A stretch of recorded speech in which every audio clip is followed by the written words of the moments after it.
Hello, everyone. I'm very excited to be here today. I hope we have a great conference, and I'm looking forward to meeting you all and hearing your presentations. Thank you for inviting me as a keynote speaker. Please allow me to share some of my current research on rural education. This research project is funded by Grants in Aid for Scientific Research and is titled Rural Education Perspectives in Australia and France. It will touch on a general definition of rurality, followed by a summary of the 2018 OECD Working Paper number 196, and then individual aspects that are relevant in rural schools in each of the countries. There is not a one consistent way of defining rurality. Rurality has been defined as socially constructed and based on more abstract characteristics, such as feelings of community and traditionalism, or more concrete features such as landscapes or occupational structures. Statistical definitions have been based on different demographic, geographic, and social economic factors such as population density, distance, or economic development. At the same time, rural areas present a great diversity among them in terms of topography and social, cultural, and economic characteristics, both within and across countries. For example, islands, deserts, mountains or plains, lively or declining, stable, depressed, high growth, reborn rural or isolated, fringe, distant, or remote. Likewise, rural schools can be defined differently, and this definition can be based directly on the school or some other unit. More generally, one needs to consider the similarities and differences in social, economic, and other contextual factors, and the way they interact with educational processes and outcomes in different places beyond an urban-rural dichotomy. Some urban areas may have more in common with some rural communities in terms of educational disadvantage than with other parts of the same city. For example, declining populations not only pose challenges to rural communities, but may also be an issue for some inner city neighborhoods. The aim of this research is to examine important perspectives of the two OECD countries and possibly find some similarities and differences that can help both countries learn from other examples. Australia is my country of birth, and France is the country highlighted in this funded research. Now, let's look at some insights of the main findings from the OECD Working Paper number 196, which was released in 2018. Across the 38 OECD countries, of which Australia and France are members, no two rural areas are the same. However, the following 5 traits define rural communities to a lesser or greater degree and should be taken into consideration when designing policies for rural education. Number 1, geographic distance, which can be measured by remoteness. 2, small population size, sparse population, and a dwindling share of population. 3, low socioeconomic status, which is prevalent in not only developing countries. And 4, ethnically homogeneous and socially cohesive communities. Some rural areas are experiencing increasing ethnic and cultural diversity as a result of international migration. However, data shows that the largest share of international migrants typically settle in urban areas due to greater job opportunities and pre-existing social networks. As for achievement, the PISA 2015 data, which highlights achievement in rural versus urban achievement, is generally higher in urban areas, particularly for science. The rural gap is even more visible in students' transition to tertiary education and educational expectations. Reasons behind lower rates of higher education include distance, lower socioeconomic profiles, and less sophisticated skills required in the local employment market. Next, learning experiences. These experiences in rural schools are often viewed from a negative perspective. Geographic isolation, small size, and socioeconomic composition are believed to increase their chances of suffering from inadequate infrastructure, a lack of quality teachers, and limited educational offerings, among other challenges. However, the problems are far from universal, and some characteristics of rural education, such as low student-teacher ratios, the abundance of social capital, and the emergence of new technologies, open real opportunities for rural schools. Finally, let's look at ensuring high-quality learning for rural students. The recipe for excellent and equitable education is probably not that different across rural and urban settings. Contextualized policies to create high-quality teaching and learning environments for rural students should likely include efforts to build capacity and leadership for educational authorities and schools, and ensure adequate resources for rural communities.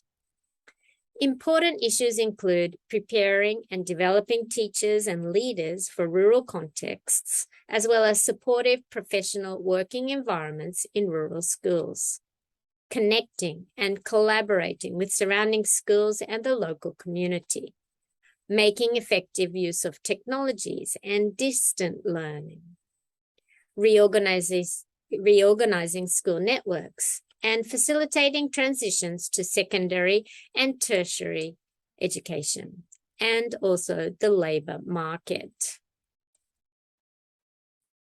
For the Australia perspective, I examined three aspects: the independent review into regional, rural, and remote education, a consultation report on advancing rural and remote education in Queensland state schools, and case studies from 10 remote community schools in Western Australia.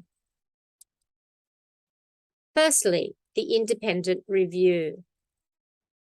This was requested by the Minister of Education and Training, and what it aimed to look at were the key issues, challenges, and barriers, while identifying innovative and fresh approaches to support. The results showed that there was a persistent gap between urban and rural learning outcomes, according to NAPLAN, PISA, and TIMSS. 4 priorities were identified to improve outcomes. Number 1, establishing a national focus. Number 2, focus on 4 important resources: leadership, teaching, curriculum, and assessment.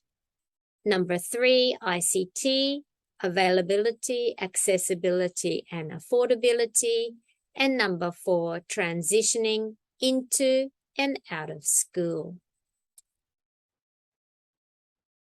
In the consultation report, which was carried out by the Department of Education and Training in Queensland, DET, this was a survey where they invited Queenslanders to join discussions and complete surveys to make sure that every rural and remote student had the opportunity to succeed at school.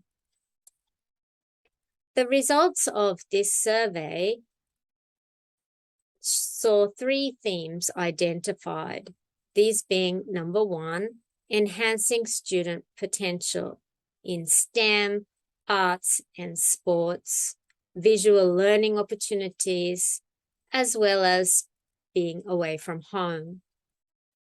Number 2, valuing our people, attracting, retaining, and developing professional teachers. And number 3, building positive partnerships, working closely with families, community, and Indigenous elders. And the third aspect was a case studies of 10 remote community schools in Western Australia. I was unable to conduct any fieldwork due to COVID restrictions on international travel, so I turned to the internet and sourced this data from Find My School website under Remote Schools. This information is provided by the Australian government. It was here that I examined the websites of 10 remote, very remote community schools. And the conclusions that I found were that 1, the boy-girl ratio is almost equal. 2, students come from low-income families. 3, more than 96% are Indigenous. And 4, more than 75 speak languages other than English. For the French perspective, I looked at 4 areas as shown here. I rely heavily on the work of Pierre Champollion with regards to territorialization. Number 2, the characteristics, achievements. 3, linguistic and cultural diversity education. And part 4, school collaborations. What is territory? In geographical terms, territory is part of the Earth's surface. But the term territory has many meanings and reveals a multi-factor complexity, besides the one related to the right to earthify. Since its origin, the concept has been differentiated from the notions of place, space, and environment.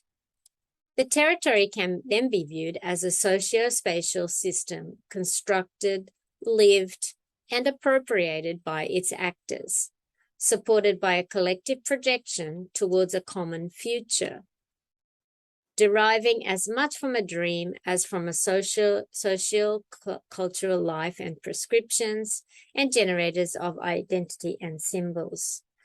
Schools interact within the territories they belong to, resulting in specific spaces and dynamics that demand an interdisciplinary approach. The process of teaching and learning in rural environment has a specificity that results from the very nature of the rural territory, which influences schools, teachers, students, and families in very particular ways.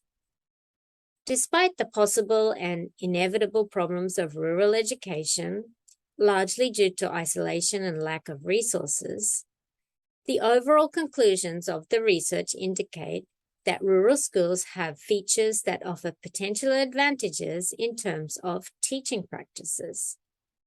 These include cooperative learning, peer coaching, interdisciplinary studies, multi-grade teaching, and contextualized teaching. Advantages for student learning include more independence because of the multi-grade classes and successful outcomes for them in the rural environment. The main problems faced by rural schools are threats to their survival and identity, thanks to the depopulation of rural areas, policy measures to cut spending on schools with few students, and the urbanization of rural areas. Furthermore, despite geographical specificities, rural students might be particularly exposed to certain risks like failure and dropout, illiteracy, and unfinished studies. Nonetheless, rural education does have potential benefits. In fact, rural schools might tend to feature practices in keeping with a more open view of education. Generally speaking, the analysis of rural education suggests that rural schools should be strengthened, paying heed to their importance to the sustainability of the rural world. They should be allowed to consolidate their identity and exploit their beneficial potential in the rural context and learning processes.